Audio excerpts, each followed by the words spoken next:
because it's definitely for for our generation, last generation, meaning the the, the biggest test is the connection to others, because it's the most difficult. It's the most difficult for us because of the way we are educated, formed, coerced into using the definition of self. The definition of self, definitely, if someone's saying, well, I, I have a very rich spiritual life of revelation and prayer, and I feel so close to God. Um, it's not that I would admit him to, to treatment, but it's quite, um, let's say, common. I know they feel very special, but it's quite common for those who refuse to understand that the creator thought of the createe as one body. So if I'm saying I'm an individual in that, I'm out of the game. Mm. It's very simple, and it has a sort of even a common spiritual sense. Okay? It suggests that what we what we're studying is not to do with the individual. It's actually,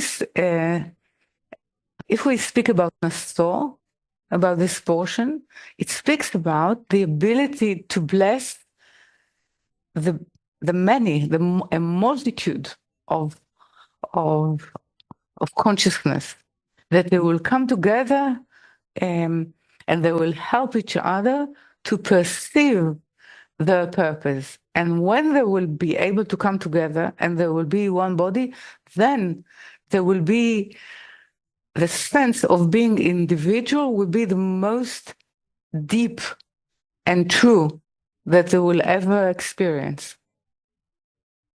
But if they are not willing to come to serve that, they will never get to the individual or yechida that they long for. Okay? So we feel, I know that we can fill ourselves with a lot of sense of religiosity, of being separated or going to the desert or whatever desert is, available for us, or solitude or separation.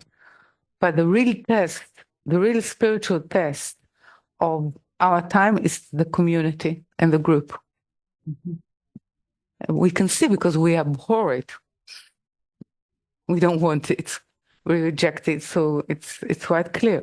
But it's clear that if we try to adapt ourselves to any sort of or kind of perception that the higher has on us, it's definitely not of individuals, but of the state of human consciousness as a whole.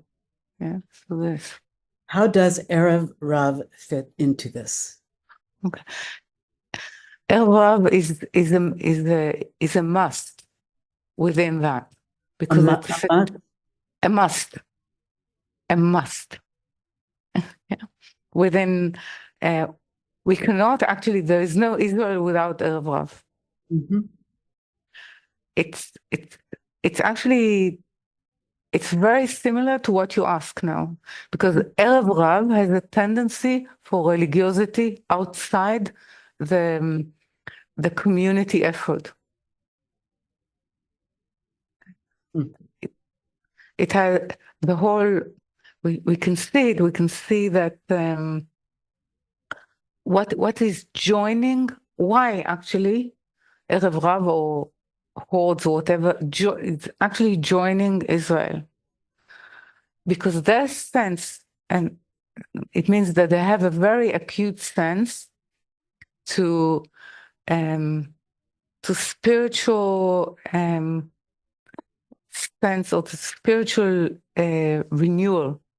Let's say what is happening, and where the because they are coming from the other side, where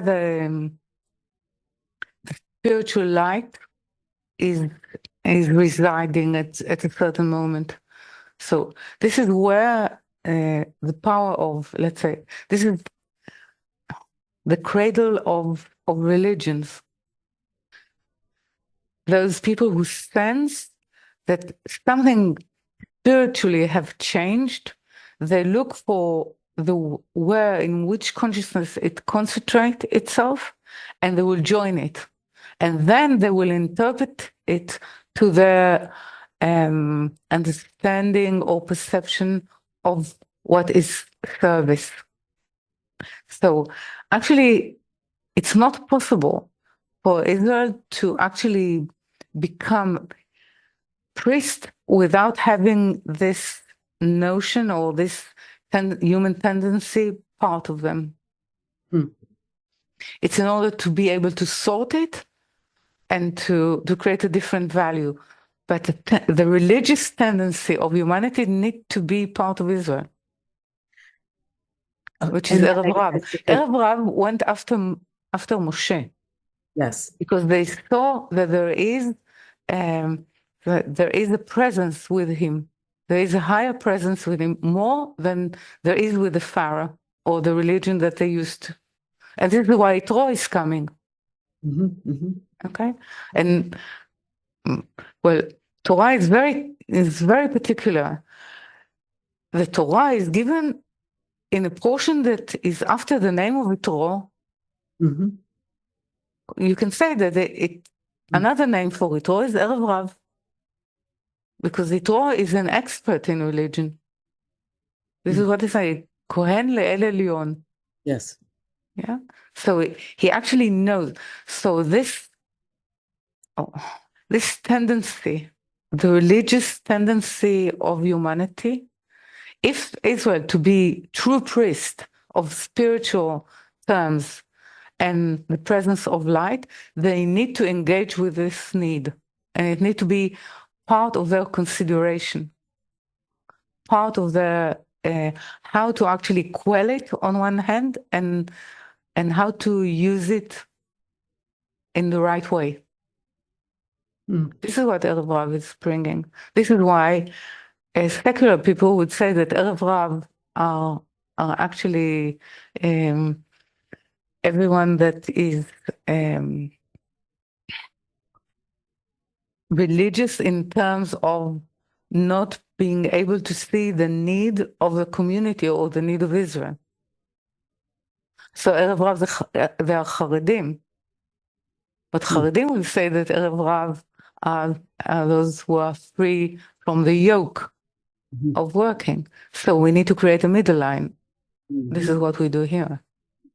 Okay? So the tendency for, it doesn't matter because what is called the free or the secular people, they created and the work and the new men of Israel or kibbutz as a religion. So they have their tendency to religiosity. Yeah, it just has a face of communism or socialism or commune. Okay, but so Erev Rav is part of the way Israel will sort the different value of spirituality, but it needs to actually confront religiosity. We can see it in the class. No, we can see it in this group. You can hear the religiosity questions. Yeah. And you can see that it's a very powerful, definitely for last generation, a very powerful sorting out tool to separate it from belief.